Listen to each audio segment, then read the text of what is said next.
Ya, sebentar Bapak Amrul dulu.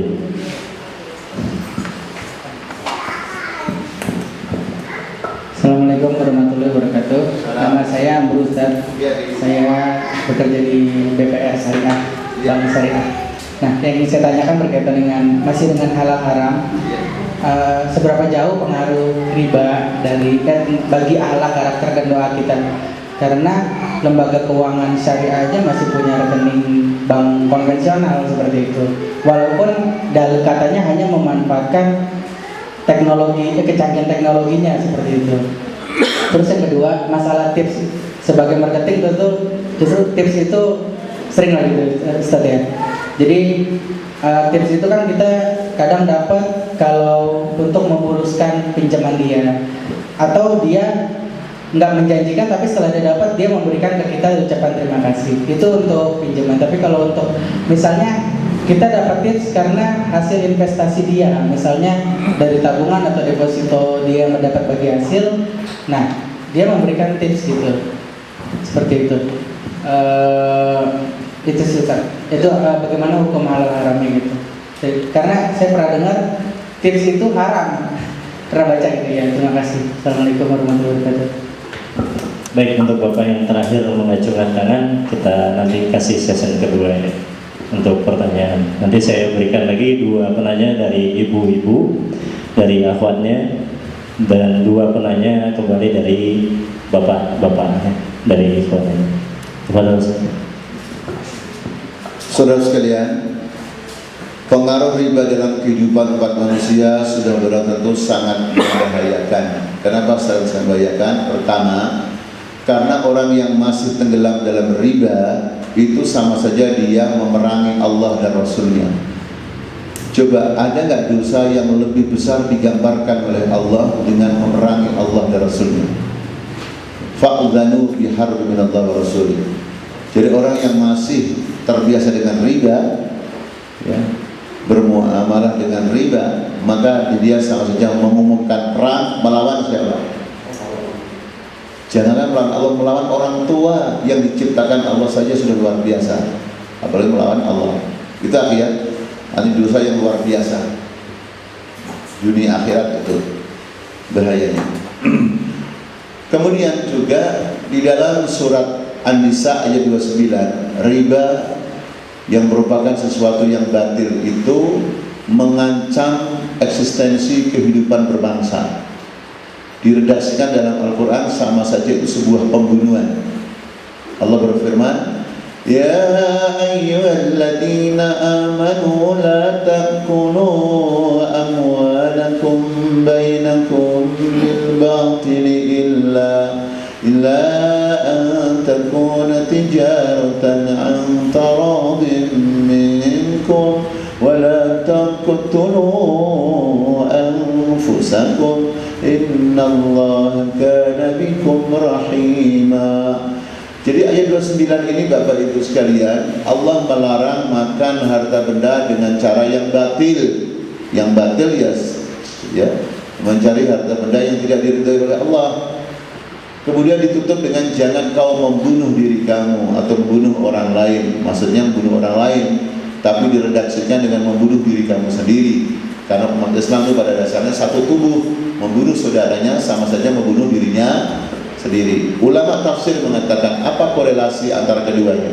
Korelasinya adalah ya, membiarkan sistem haram dalam bisnis, terutama riba, itu sama saja bagian dari bentuk pembunuhan. Bapak Ibu, negara yang sistemnya masih membiasakan riba, kemudian hutang, yang bayar hutang itu yang hutang atau anak kita yang belum lahir juga membayarnya nanti. Bu, anak-anak kita itu sudah menanggung hutang nanti. Bentuk apa itu bayarnya? Pajak naik terus, apa naik terus. Yang subsidi mulai diapakan, mau diapakan subsidi dibatasi. Itu musibah yang real, karena sebagai manusia ada yang maunya real, kelihatan ya. Kalau adab-adab yang kelihatan seolah nggak percaya. Itu akhir. Nah sekarang bagaimana dengan bank syariah, asuransi syariah, di mana di antara kita termasuk saya menjadi bagian dari DPS Dewan Pengawas Syariah. Saudaraku, selama kita mampu mandiri tidak terlibat dengan BI, maka kita harus mandiri. Karena tidak boleh yang halal bercampur dengan yang haram.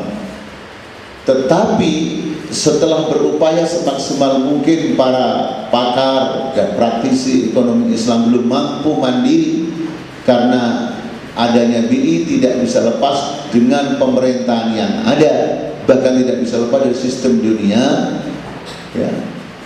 Karena pemerintahan di negara-negara Islam tidak lepas daripada sekuler, masih belum syariah yang murni.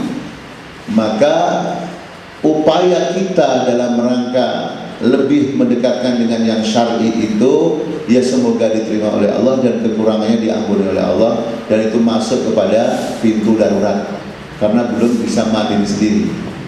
Tapi yang tidak boleh membiarkan dalam kondisi darurat terus, darurat dari dulu sampai sekarang. Sehingga ke depan sudah barang tentu kita semuanya berupaya untuk adanya al-istiqlaliyah, kemandirian dalam perbankan Islam, sehingga tidak tergantung dengan sistem konvensional. Nah, ini sudah barang tentu diupayakan dalam seluruh pihak, ya pemerintahnya, ya anggota dewannya, mubaliknya, pengusahanya. Karena tidak mungkin memperbaiki ekonomi syariah hanya dari pegawai di bank-bank syariah. Apalagi tidak semuanya pegawai di bank-bank syariah itu punya giroh Islam. Tapi yang penting dapat pekerjaan dari bank konvensional, ditugaskan oleh bosnya untuk pindah ke. Nah, itu kan terjadi banyak kan. Jadi bukan proses tarbiyah, bukan karena dia sudah tarbiyah, aktif dakwah, takut dengan yang haram, akhirnya mengajukan, ya manajer yang mudir, tolong pindahkan saya ke bank syariah, saya sudah tidak kuat lagi gitu. Itu kan tidak semuanya begitu. Tapi yang saya tahu kalau tidak, ya ditugaskan oleh bosnya, kamu sekarang pindah pada divisi syariah. Nah itu kan kita tidak boleh juga menghakimi, cuma logikanya ya tidak bisa kita pahami. Tidak semuanya orang ketika bekerja di bank syariah ini mempunyai ghirah syariah. Ada yang semata-mata ya karena ada keuntungan.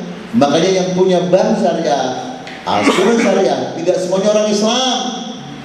Singapura punya, Inggris punya, pada mereka kafir, Kenapa? Di situ ada dana segar dari kaum muslimin, tidak disia-siakan oleh saudaraku.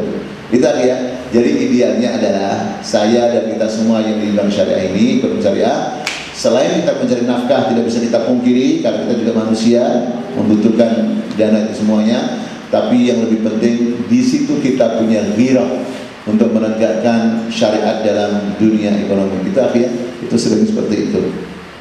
Nah, bagaimana ya tip wa ma adruka ma tip atau fi wa ma adruka ma fi? Ya benar, fi itu cuma ada dua. Yang pertama finnar, yang kedua fil jannah. Jadi kalau kita dapat fi atau tip, padahal itu pekerjaan kita, itu finnar, nggak boleh. Tetapi kalau kita punya fi, punya tip, itu di luar tanggung jawab kita, semata-mata jasa kita memang, ya itu halal. Dalilnya jelas, ketika sahabat Nabi diutus oleh Nabi untuk mengambil zakatan atau sedekah. Ketika diberikan hadiah, hadiahnya nggak disampaikan Nabi, maka Nabi mengatakan, apakah kalau di antara kalian tinggal sama orang tuanya, keluarganya mendapatkan hadiah? Artinya hadiah itu didapatkan karena dia diangkat pemerintah menjadi apa? Pegawai. Kalau dia di rumah dapat nggak dia itu? Ujung-ujung jatuh itu, nggak bakalan. Makanya itu ditolak aja. Ditolak saja biar bersih rezeki kita. Masih banyak yang halal, masih banyak. Kalau dari hasil investasi dia gitu. Dia kan dari hasil investasi dia gitu. Terus dia mengucapkan terima kasih kita sama ya. Ya artinya tadi itu ukurannya, saya tidak tahu persis bagaimana tafsirnya, perinciannya. Intinya kalau itu hasil jerih payah kita dan gak ada kaitannya dengan pekerjaan dari kantor, ya terima aja. Pokoknya sudah di luar hari atau aturan, bukan pekerjaan kita dan sebagainya. Tetapi kalau ya pekerjaan kita kan kita sudah digaji oleh kantor itu akhirnya. Sepertinya itu. Sebenarnya dosen juga sama, misalnya kalau bimbing gitu, kadang-kadang anak-anak mahasiswa bawa buah, syabab sudah digaji, walaupun ya gajinya kecil. Bimbing kan gaji kecil kan, kalau besar orang nggak, ya baru jadi pembimbing semua. Ya kecuali kalau udah untuk santri saja, untuk yang lainnya. Kecuali kalau ya dia sudah memaksa dan kalau ditolak ya muncul fitnah yang lebih besar baru.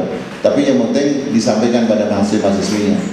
Kenapa? Nanti kalau menerima ini mengaruhi nilainya. Kalau dikasih jeruk nilainya aturan 6,5, dikasih syafaat 7,5. Itu nilai syafaat ya.